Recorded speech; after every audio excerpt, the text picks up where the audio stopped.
So welcome to the first, but what should be the third lecture in CVSP 203 this semester.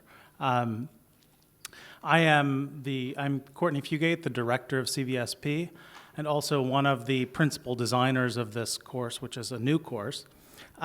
Because you haven't had these previous lectures, my apology. We have a spate of people on leave this semester who would have given those lectures. But that hopefully has given you extra class time to discuss these texts. Because of that, I won't launch directly into the topic for this week, which is the scientific revolution, but I'll say some of the basic things that you might have heard in the other lectures. First of all, also, hopefully you have the handout. This is all of my slides, right? Also, if you have a question as I'm going, feel free to raise your hand. I will not be reading a text, but I'll kind of casually take you through the slides. So first of all, hopefully by now, you've gotten some understanding of what this course is all about. It is, in fact, as I said, a new style of course in CVSP. It's new both in that it has this reader that you are handling, and in that it goes through a great number of texts, but those are selected and placed into blocks under certain general themes. This is the only CVSP core course that has that feature.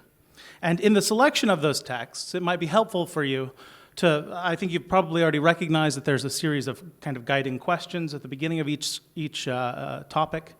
Those were things that would have been covered in the previous lectures or might be covered in future lectures. Those are also very good, at least when I give the course, very good study questions. So read those questions before you go through each section of the reading and keep those in mind. Another aspect that you may not have recognized yet about the reader is that each of the blocks, the texts in each block are selected, particularly from here on out, in order to give you a broad view of the different and contrasting perspectives on various topics.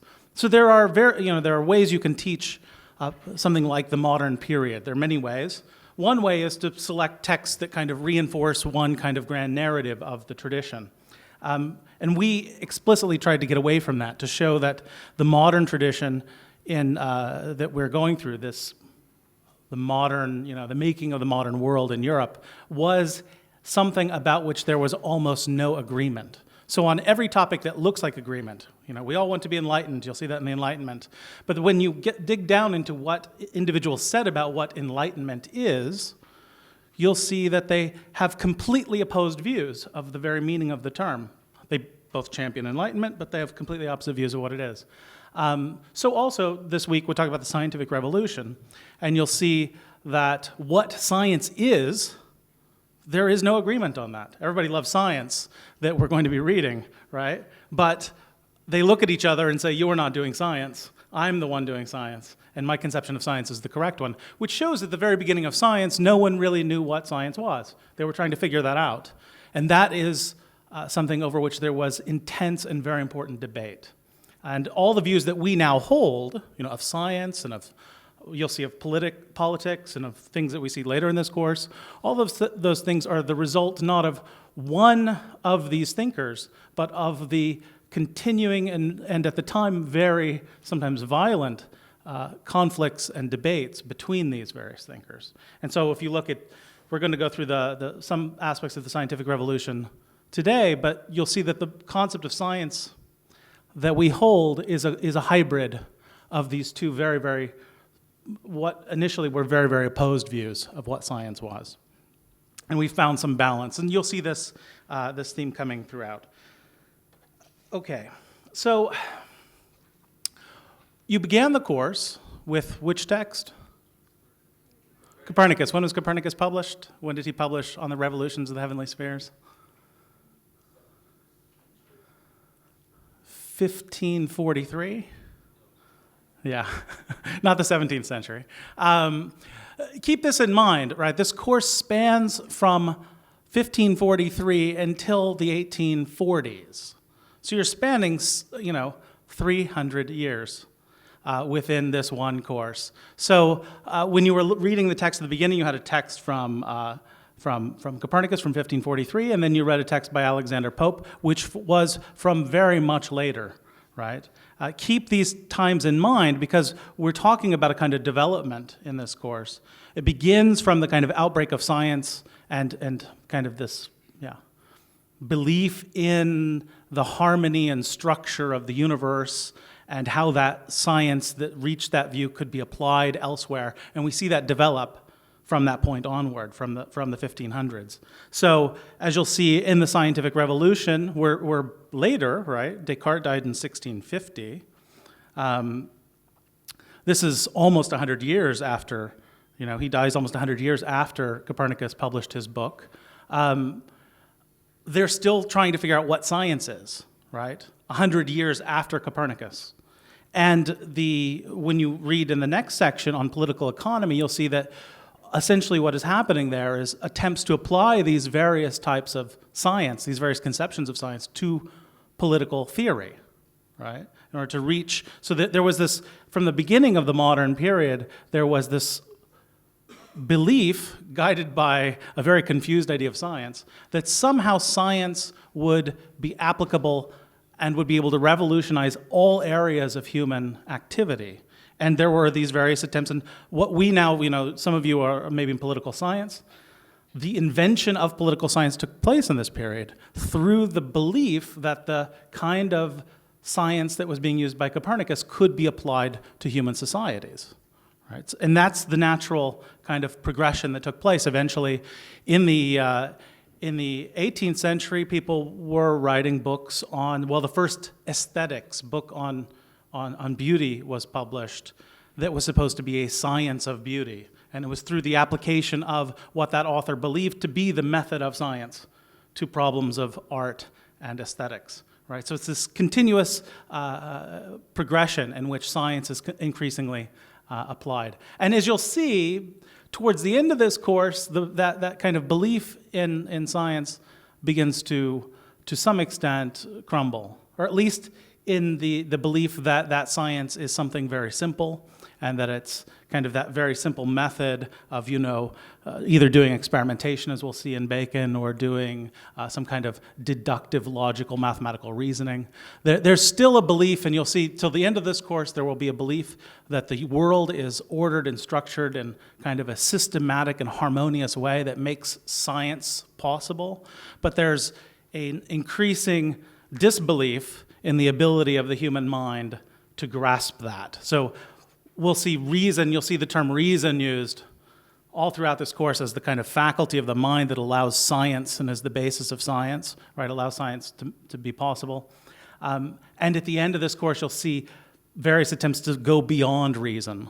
Not because science is not true, not because the world is not deeply systematic and organized in a way that would make knowledge possible, but it's rather that it's so organized and so complex that the mind cannot quite grasp it. And then you get a move over into something called Romanticism, right? And some attempts to conceive of a new, higher kind of reason. You'll see this in Hegel. So that's kind of the broad sweep of the course. Today, I want to say a few things in particular about the scientific revolution. For this week, you read two texts. You read some text from Francis Bacon. What's important when you're reading Bacon, or there are many important things, but there are several types of selections in your reading. The first kind of selection is like introduction. It's very important when you read a book, particularly a historical book, to read the introduction very carefully, because that's usually where all the important, memorable stuff is, in fact, because what we're interested in is kind of the project, the vision that someone like Bacon had, and this you get particularly through the introductions. Today, when I get a book, I just skip the introduction generally, but when you're looking at historical books, introductions are key, and they save you a lot of time as well, because they usually say right up front what they want and how they want to achieve it. And you'll see in Bacon's introduction that he has a kind of very immense, kind of vision of a whole society in which science will become kind of the central focus. And this is doubled in the last part of your reading of Bacon, which is from the New Atlantist. Hopefully, I don't know if, are you assigning it? the New Atlantis? I'll find out later. Even if it's not assigned in your course, often my students enjoy the New Atlantis more than anything else in the first half of the course because it's so strange. Because we all have this notion of what science should be like, and we say, okay, Bacon's an empiricist. We'll get more into what that means. He believes you should follow your senses. And then when he sits down to write the New Atlantis, which is a kind of scientific utopia, it becomes very, very strange. Right? It's a hyper-Christianized, male-dominated society in which there's a almost secret group of a few men who run scientific experiments in all these various ways. And it's even informative about what Bacon believes science should be interested in, things we would not even imagine. For instance, one of the things you'll see in the New Atlantis is that the scientific institutions have these enormous places where you can experience various kinds of illusions, because the senses are the key to knowledge, and so Bacon thinks you have to study the illusions of the senses in order to do science well. And so that, I don't know of anywhere, maybe museums for kids where you get a focus in science on illusions, but for Bacon it was really a central aspect. And so that, even if you isn't assigned, I would recommend reading the New Atlantis. They're quite fascinating. The middle part is from a multi-volume work that Bacon projected, which would lay down the foundations of science, describe all previous science, and lay out the foundations for such a scientific society. And Bacon was instrumental in all of this, in bringing about a kind of social change with respect to science. A change in the government, the relationship between science and political organizations. And it was through Bacon's work that eventually the Royal Society of London, the Royal Society, was created, something funded by the government, by the king, in order to fuel science. Science would and was undermining political authority, as you'll see in the political science. Right? It gave new foundations to political authority by saying that political authority was no longer founded in a kind of king being placed there by God in some way or by succession, but could be made legitimate through what was justified by applying a science to political organization and showing that government was the best organization. This is what you'll kind of see later. And so even while it's starting to undermine political authority and religious authority, I think you probably saw that and talked about that in Copernicus, undermining religious authority, there was, through people like Bacon, an attempt to bring the authority of science under the government in some way.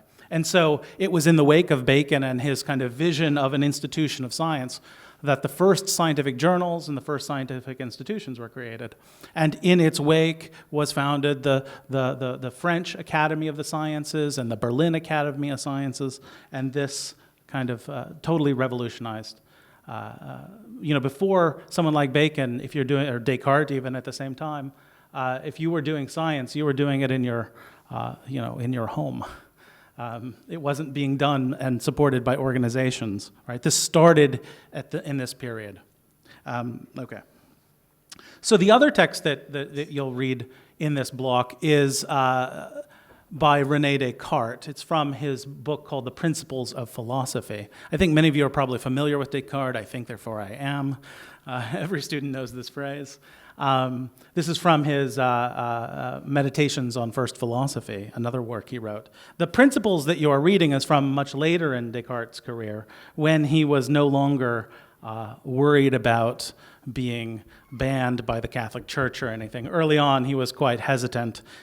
He published the Meditations, but before the Meditations, he published a book called The Discourses on the Method. He published it anonymously. And the reason for this was he was still living in the wake of the problems arising from the Copernican revolution, right? And the problems with the Catholic Church. In fact, in the middle of Descartes' career, the Catholic Church condemned Galileo. This was in 1632, right? I said Descartes died in 1650. Descartes, up until that point, was a scientist. He was working in the early modern tradition. He believed the world was a machine. He studied mathematics very intensively. And he was interested in coming up, as everyone was at the time, with a true method of science that would solve all scientific problems. This is what they were all working on and conceiving that. And when he was about to publish his work, which was very much in line with Copernicus and Galileo, the condemnation came down, and he suppressed his physics. And then he turned into a philosopher very quickly because he realized that in order to justify the new science, well, first of all, the new science needed justification. The old philosophy justified a different kind of science. It was in line with the Aristotelian science of the church and of scholastic philosophy. And so the key idea of this new science was that mathematics is really the essential aspect of nature, and that by studying mathematics, you can understand nature. And the previous physics, in fact, relied on a kind of belief that mathematics isn't exactly the tool of science. In fact, mathematics can't explain why things are true at all, it only describes them. And this new tradition, if you go to physics class now, you say, why does the ball fall? And you get some equations and so on. And the reason why is explained fully mathematically. Up until, even during, hopefully you noticed this when reading the introduction to the On the Revolutions of the Heavenly Spheres, the introduction of that work, in fact, denied that mathematics could give you truth. Right? It wasn't written, that introduction wasn't written by Copernicus, though. That was appended, stuck onto his work right before he died, unknown to him, so that no one would take his new method too seriously, right? Well, this was still playing out in the 1600s, right? Into the 1630s, and it was Galileo who was one of the first people to, in fact, he was a friend of the Pope, and the Pope asked him, was in fact Copernicus, did he believe his new method was the true method and the old Aristotelian method wasn't the right method? And Galileo said undoubtedly he believed that, right? And Galileo himself wrote a book to support the Copernican theory and got himself condemned even by someone who at one time was his friend. So all of this is in the background of Descartes' the evolution of his thinking. So when he goes to philosophy, he's doing so in order to retreat from science. He knows science can't prove that science is right? Modern science can't prove itself right. So you have to go back one step further and ask yourself, well, what is this new science and how can it be justified? And that became Descartes' central question, right? And he, as you'll notice in the Principles, he does this by going all the way back to God to try to show that God created the world using mathematics. The essence of nature is its mathematical structure. That's quite a bold way of proving modern science is correct. I prove it's right because I prove that God is a scientist, right? And this is essentially what Galileo was thinking as well, right? Many of you, if you go to the Galileo Museum in Florence, you'll see emblazoned on the wall, the Book of Nature, created by God, the Book of Nature, is written in symbols, and those symbols are triangles and the symbols of geometry, right? This is what he said. God wrote the world, constructed the world, not through words in the traditional sense of that biblical saying, but through the word in the sense of the symbolic words in mathematics. And so what that would imply, of course, is that only if you understand mathematics can you truly understand God's creation, which is quite a radical claim because most priests were not mathematicians, so you would be definitely undermining authority with that. So this is going on, and Descartes goes all the way back to God to try to justify his new mathematical vision of science. So that's what you'll find in the Principles. And the Principles is kind of his ultimate triumph. He was, in the beginning, he had to keep himself a bit secret about what he was doing, and he wrote letters saying, don't tell anyone. This Meditations I wrote is the foundation for a physics, and if anyone finds out, the Aristotelians will have my head. They were still burning and banning people in Paris at the time for teaching anti-Aristotelian theories. And And eventually he succeeded, and his book, The Principles, became a textbook that was used in Jesuit universities and in some universities in the early modern period. It was still controversial and radical forever throughout the period, but it was. So what you see there is him transforming and taking his meditations, and in the first part of the text of The Principles, you'll see him laying out the foundations, proving God's existence, proving that God is not a deceiver, proving that the only concepts that are clear in our minds, that we really have knowledge of is mathematical truths, and that since God is not a deceiver, our minds must work correctly, right? And they must, when we use our minds well, represent the truth. And so since mathematics is the example of using your mind well, through mathematics you reach the truth. That's kind of the whole argument he makes in the first part. And then, however, he wants to draw all those, in your text you'll see he draws all the conclusions. If nature is a machine, then the rest of that book of The Principles was supposed to be a theory of basic physics. So he leaps to something that starts to sound like Newton, inertia and all these aspects of nature. And then he moves on to the entire construction of the universe, and then to the human body. And in fact, The Principles was supposed to be a complete science of everything. He didn't finish it. So that is the second, The Principles. That's kind of a brief description of the second text you'll read in this section. So now I'm to my lecture proper. If you check, so from here on you can follow me on the slides, which are in your hand as well. So as I said, it's really important to keep in mind that very early, so at the same time that, 1543, same time that Copernicus is publishing his work, he's not the only person doing stuff that we see as the beginning of early modern science.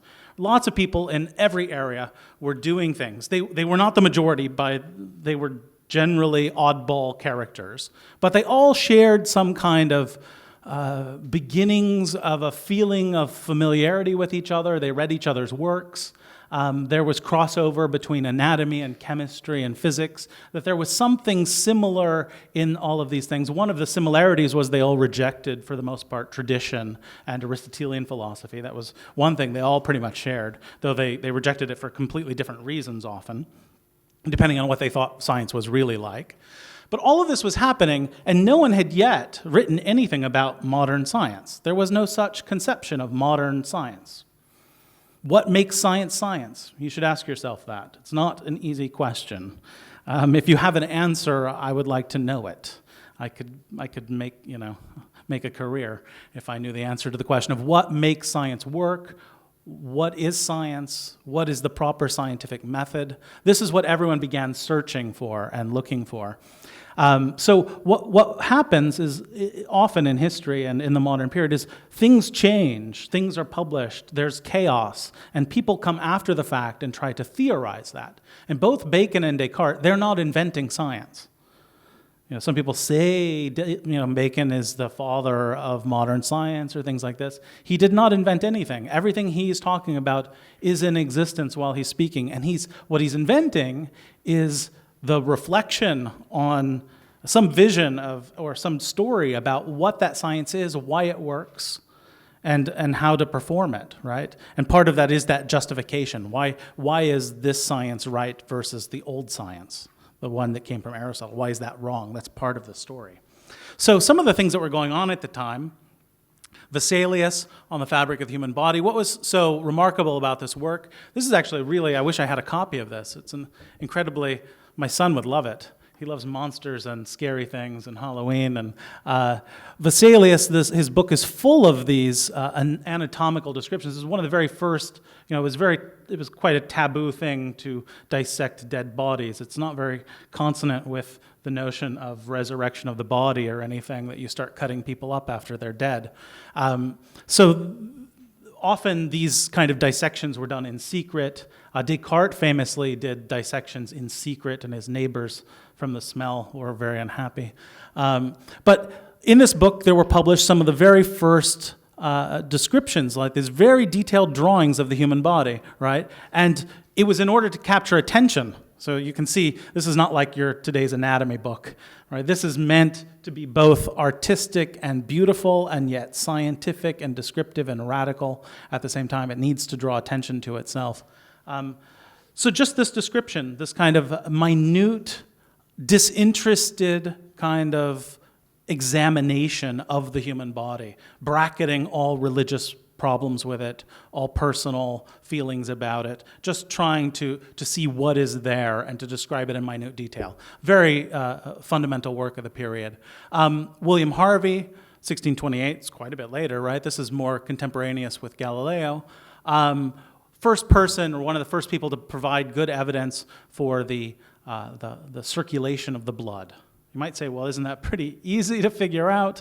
But when you are not allowed to do such examinations, there were all kinds of theories about what the blood was there for, whether the heart even was the thing that moved the blood around, right? And it was through experiments and various things that he came up with a theory of this. It's also very, very difficult to understand how a heart would pump, because in the period you didn't have any conception of attraction or of electromagnetism or electricity or any of these things that are required to understand how a muscle can contract.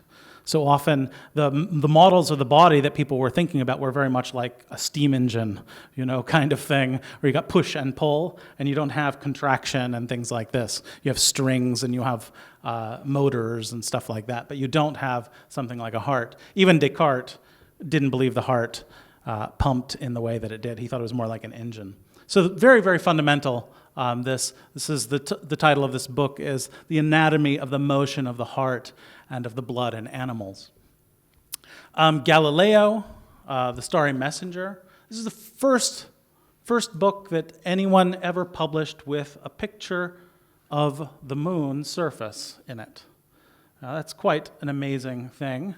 The telescope was not invented by Galileo, but it was invented just a little bit previous to that by, I think, a Dutch, craftsman, and they were used as toys and for seeing things at a distance. And Galileo was the first person to say, if I build this thing much larger and I point it up in the sky, maybe I can settle some of these disputes that we, Copernicans have with the Aristotelians about nature, right? And one of the ideas that belonged to the old theory of the universe was that the planets, everything from the moon upwards, the superlunarary sphere, was such that things did not change. They were perfect.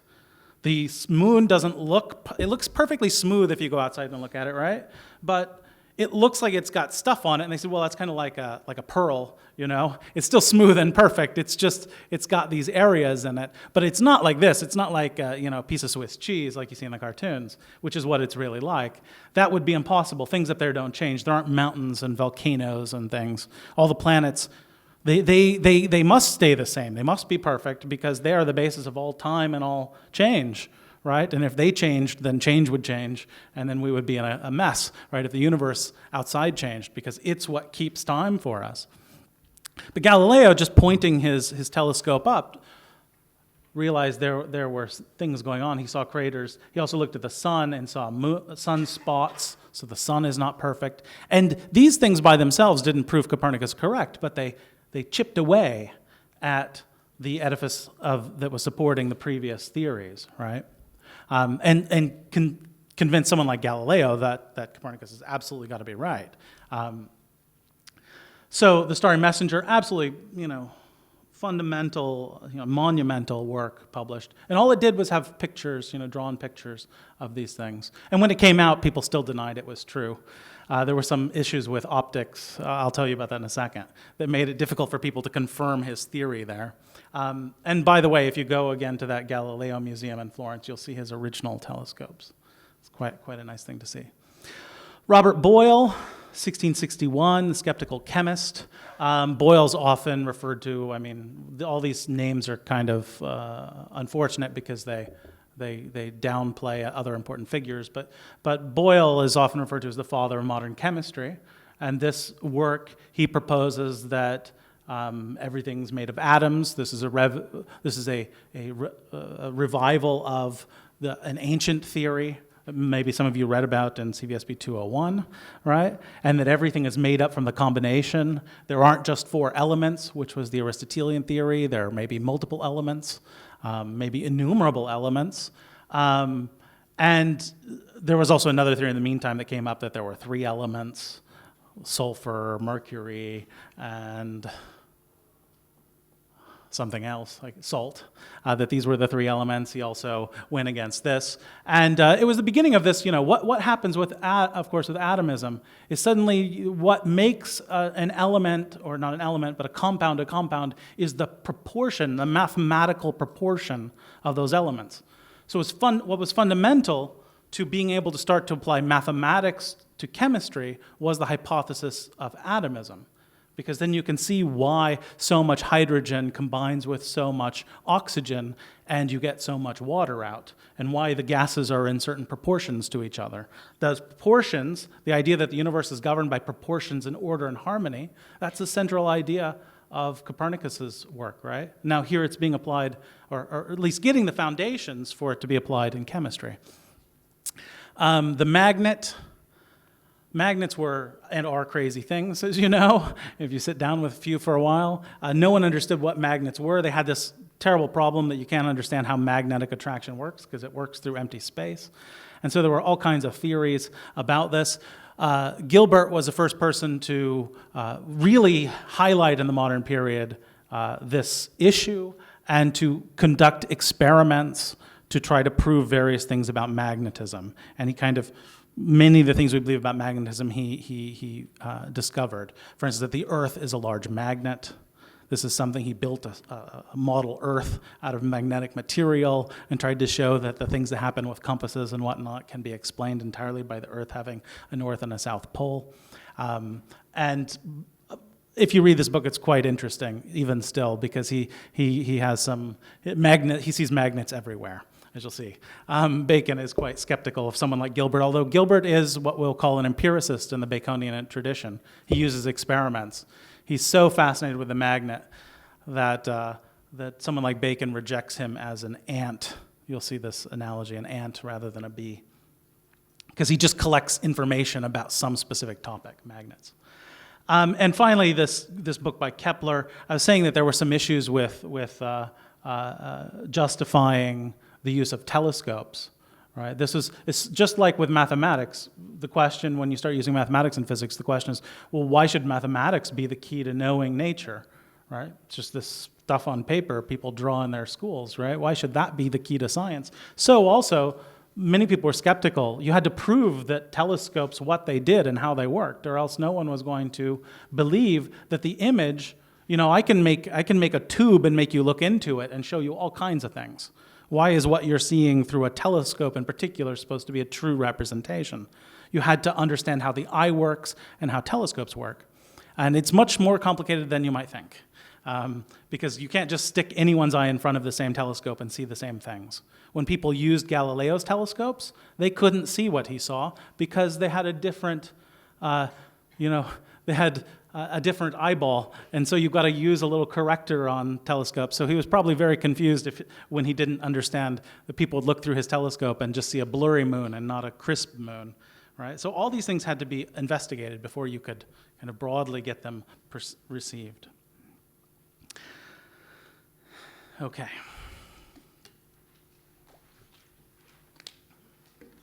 So now the simple part. Simple because I'm oversimplifying. From here in the lecture, I'm going to talk about these two different traditions, these two opposed traditions. I'm going to call them traditions. I put it here with a small t because there was no head figure, leader. Often they did look back to these figures. I'll talk about Bacon and Descartes. But these are two small traditions, and there were people in between these two traditions. But you see in Descartes and Bacon, these two traditions kind of starkly contrasted, right? And I'm going to continue that contrast even though it doesn't fully represent the kind of complexity of the issue. And so we could say there is, generally speaking, a tradition of Bacon, right? Found, or not founded, but carried through and made popular by Francis Bacon. And this is often today called empiricism, or I would prefer to call it the experimental inductive tradition. The two elements there, right? So this is a theory about what science is. That what makes science work is that it is experimental, meaning it attends to the objects of our senses first and foremost. It doesn't start with theories or anything. It doesn't start with geometry. It starts with perception itself. And it takes perception as the fundamental guide to what is true, with one caveat. That it's not that you just perceive things to find out what is true, but you have to carry out experiments on those perceptions. If you stick water in a glass, if you put water in a glass and put a straw in it, the straw looks broken, yeah? Because of the refractive index of the water.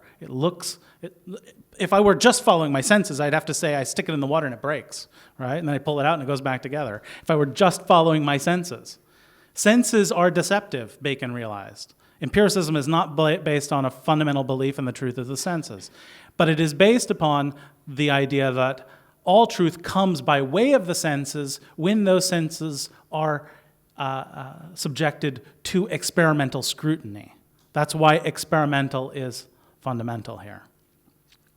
And you'll see that in the text. Bacon always warns people who just follow their senses. That's just nonsense.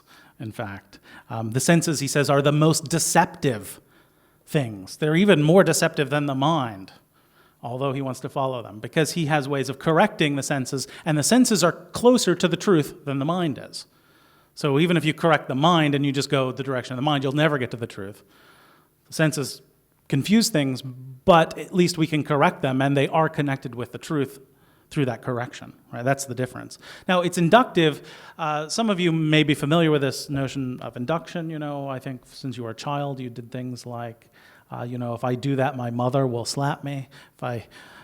Because you did it once and she slapped you, and you did it again and she slapped you, and you did it again and she slapped you, and then you I've made an induction from individual cases to the general case, and then I can plan for the future. Don't do that in the future, because if you did that, you will get smacked, right?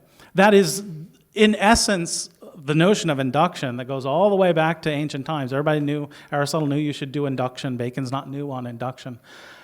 What is new in his experimental inductive method is the emphasis on the experiments as the key to induction, and in the idea that induction is a very, very complicated thing that needs to be regulated by all kinds of meta practices, right? So you can't just, he'd say that case I gave you of the child, that's a very bad induction, because the child maybe says, if I play with a toy, my mother smacks me. If I play with a toy, and they've made a very bad induction, because it may just be the iPad that she smacks you with and not every toy, but you never tried the other toys, you only tried the iPad, right? And so your induction was a very poor one, because you didn't look for cases where the thing would not follow, right? You didn't look for exceptions that, although they are exceptions, seemingly exceptions to the rule you learned by induction, they're not exceptions from the true rules. They're just indications that the true rule is that when you pick up the iPad, you get smacked, and when you pick up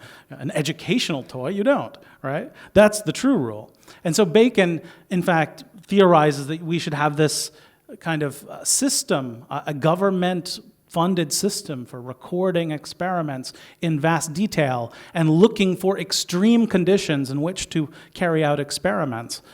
Nevertheless, it's going to be inductive, right? It's just that kind of intense focus on looking for the exceptions and trying to avoid the illusions that simple induction would cause or allow. That's the key.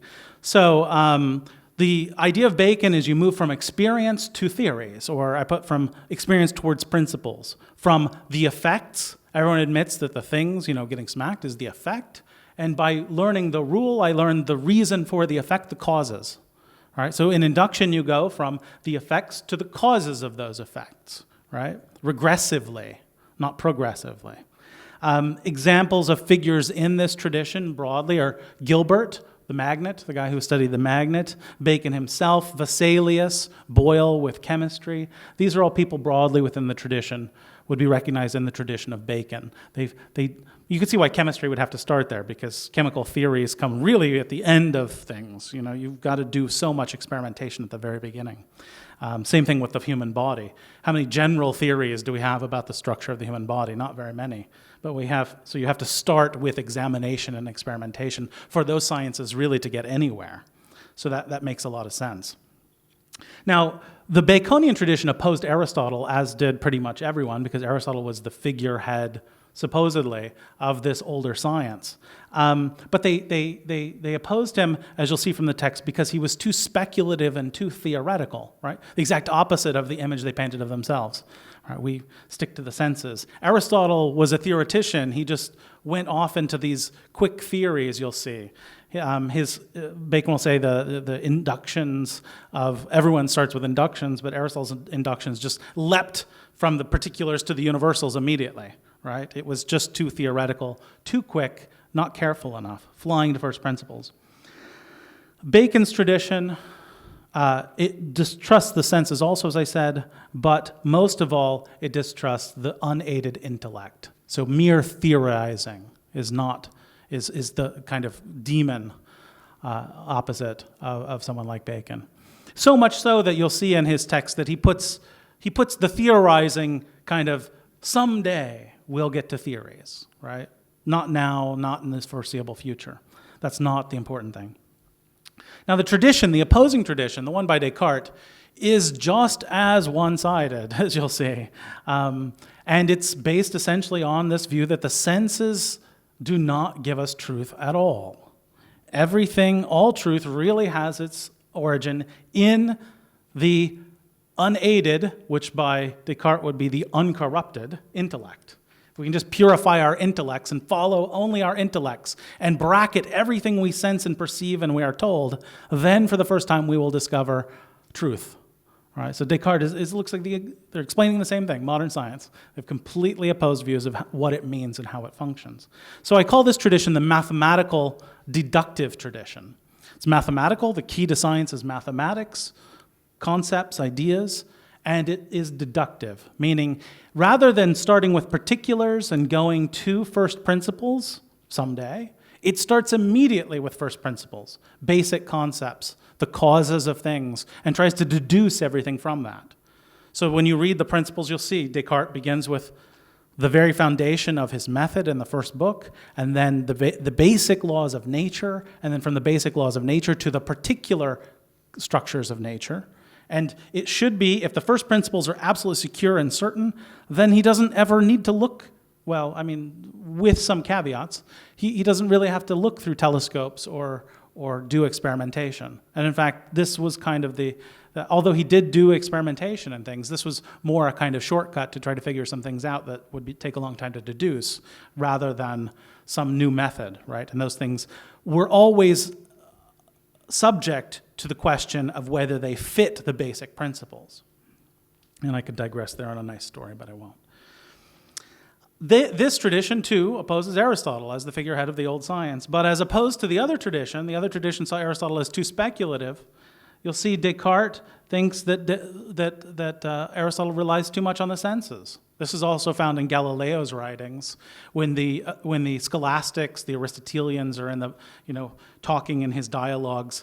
They believe in the senses. They say the fundamental principle that Aristotle taught us is you have to trust the senses. And they say that's why they oppose Copernicus. Look, I'm not moving. I can feel that I'm not moving. So I cannot be flying around the sun at thousands of miles an hour. You're insane, right? I follow the senses. Now, Bacon would have Bacon also rejected Copernicanism, which is a funny story, but not for those reasons, right? So for Descartes and the Cartesian tradition, they will always paint the medieval tradition as overly simplistically reliant on their senses. One of the objections to mathematics being the key to science that was put in the mouths of the Aristotelians by Galileo was that, look, there are no perfect spheres in the world, so I can't use them doing science. They don't exist. Find me a perfect sphere, and I'll admit what you say about perfect spheres is true, but that's not true of any sphere that you'll ever see, because none of those spheres are perfect, right? So that whole idea of idealization and modeling that we use in science today was something the Aristotelian tradition did not support as a key to the truth. So the tradition of Descartes, obviously, it distrusts the senses, actually so far as to say the senses do not reveal the truth at all without. Now, they can down the line only if they have been, to the extent that they are guaranteed by an inner intellectual foundation. And it finds complete source, as I said, in the unaided, or as Descartes would say, the uncorrupted intellect, right? The uncorrupted and you'll see that all our errors for Descartes come from the use of our freedom, when we freely hold as true things that our intellect doesn't represent as true. And so it's not just the uncorrupted intellect, but also the well-trained intellect, the one that isn't too ambitious to say more than it knows. Then you are guaranteed to have truth for Descartes. Okay, 5 minutes here, not too bad. The tradition of Bacon, I'll go through this very quickly, it focuses on the design of experiments, on methodological comparison and sifting of results, and on technological advancements. Makes little use of mathematics. It is not very allied, you could see, with the Copernican. Copernicus is kind of in that tradition of Descartes, right? Or at least was taken up into the tradition of Descartes, although he's previous to Descartes.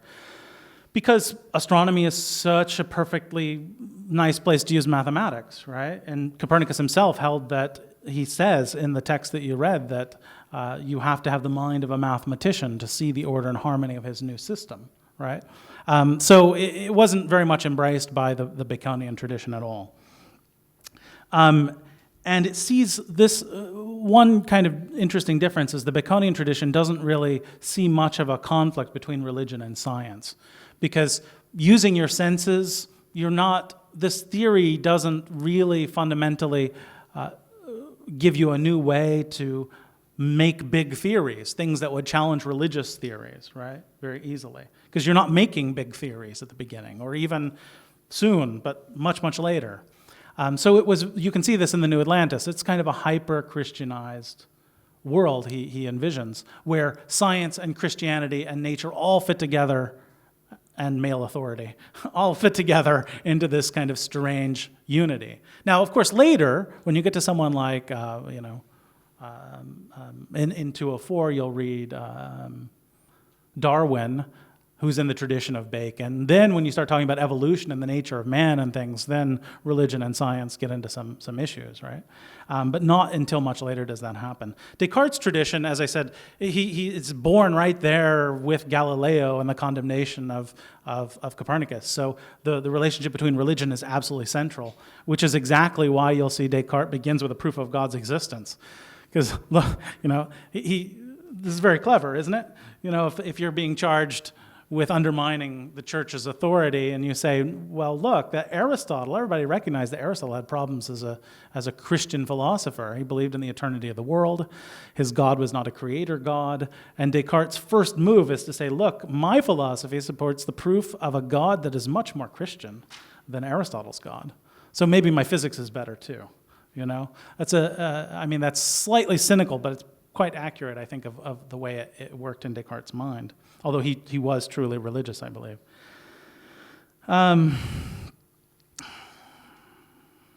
What can I say?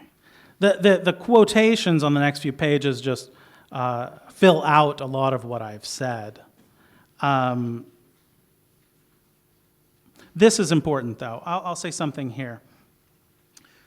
One of the key questions, I give you a couple slides later, some main questions to think about, because these were the questions that kind of these two figures focused on. And they're really basic questions, what is science? Why does science work? What is the criterion of truth to apply in the sciences, and so on. But this also, when you get to the issue of a criterion of truth, one of the things that makes their traditions look so different is that if you're in the Baconian tradition, your real emphasis is really on avoiding the errors of the senses. You'll see he has all these idols he creates to try to teach you about the errors of the senses. And you don't have any broad theory to guarantee truth other than following empiricism, right? But empiricism, well, how do you know that your inductions are true inductions? What's the criteria for that? Well, Bacon realized, well, if I don't have any theoretical guarantee, the proof is the fruits. The proof is that, the proof of quantum theory is that your cell phone works, right? This is the way he would think. It's not because someone guaranteed the quantum theory is true through some deductive method going back to God and the intellect. It's because your cell phone works, because it can be used, because I can, with this laser pointer, if I pull out a hair and put it in front of it, I won't do that. But if I did, you'll see a diffraction pattern on the ceiling, which shows one aspect of the quantum character of light and its wave-like properties. I can demonstrate, I can show you things, I can produce things, fruits, right? The benefits. Science is true because it leads to benefits, not because it gives us insight into the fundamental reality necessarily. And so that is, when you look at Descartes or Bacon's New Atlantis, his society is full of museums for the display of the fruits, and he says there should be a statue for each person who has invented a new technology, right?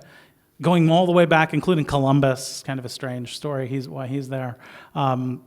Inventors and discoverers, those are the key people that are kind of the signposts that science is progressing, right? Discoverers and inventors of technology and things. So fruits. For Bacon, the ultimate goal of science is to put man back in charge of nature. It says, by science, God gave us science to restore the power over nature that man lost, right? So it's about power and about control and about fruits. Descartes, on the other hand, his entire guarantee of truth has nothing to do with fruits. You'll see in his discussion, he has a tree, and metaphysics is the root, and his philosophy is the roots, right? And the fruits, he says, well, they'll come one day, right? The fruits are not important right now. What's important is having a clear, distinct, meaning certain and indubitable understanding of the fundamental principles, right? That's our first order of business. We'll get to the fruits one day, right? And so even when he's in his book on his anonymous book he published on the discourses on the method, part of the fruits is like how I should act. It's ethics, right? And so he says, while I am doing science, I will bracket ethics, and I will reform it when I'm done with science. I'll bracket it now because I don't know what to do, right? And science can't tell me, and also church people don't worry, because I'm not going to radically change anything for the time being that's relevant to that. But one day I will, right? So the first principles, fruits, they come. Okay, thank you very much.